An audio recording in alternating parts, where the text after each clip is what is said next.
How Uber surge prices explain the Fed's inflation miss. Let's jump in right here. It says there, yikes.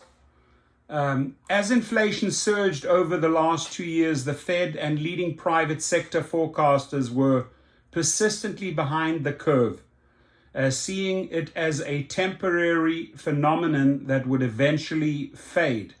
It hasn't. And a top Fed official has a new essay out this morning that takes a stab at explaining why. He has a useful metaphor connecting ride-sharing price spikes to align supply and demand. Why it matters. If this economy-wide surge pricing story is correct, to bring inflation down, the Fed may need to raise rates by even more than financial markets are currently pricing in. In the essay, Minneapolis Fed President Neil Kashkari envisions raising the Fed's target rate by another full percentage point this year to 5.4%. That's above what most of his Fed colleagues project and far higher than is currently priced into the bond markets.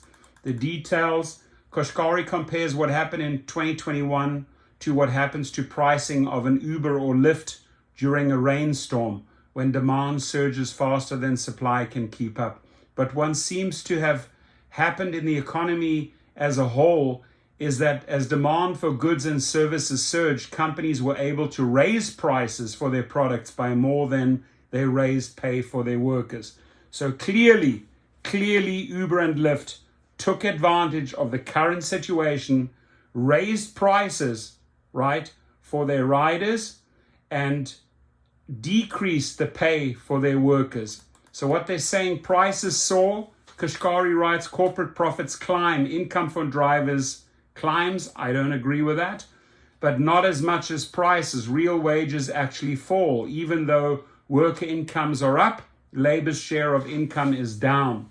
Labor markets are tight, but capital is the constraint on supply. Inflation has soared, but it soared because of supply and demand dynamics, what I call surge pricing inflation.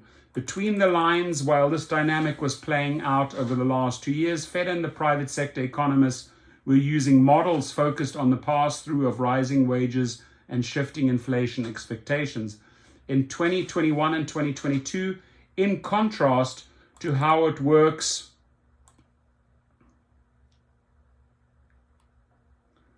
in the models, rising nominal wages and high inflation expectations were an effect of surge pricing induced inflation, not a cause.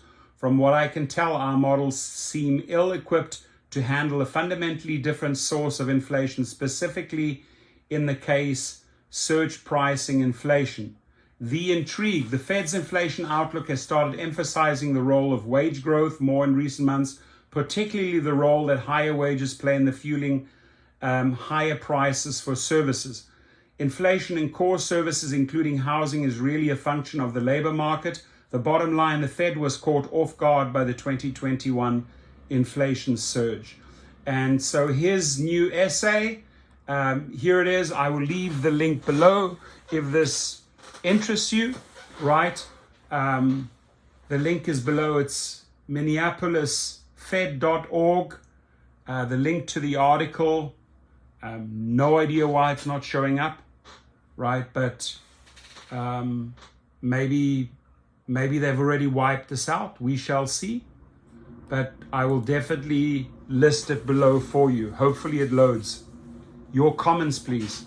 Please leave them below. Again, the article, How Uber Surge Prices Explain the Fed's Inflation Miss. And it still hasn't loaded. So we go straight back to the article. Be safe, my friends.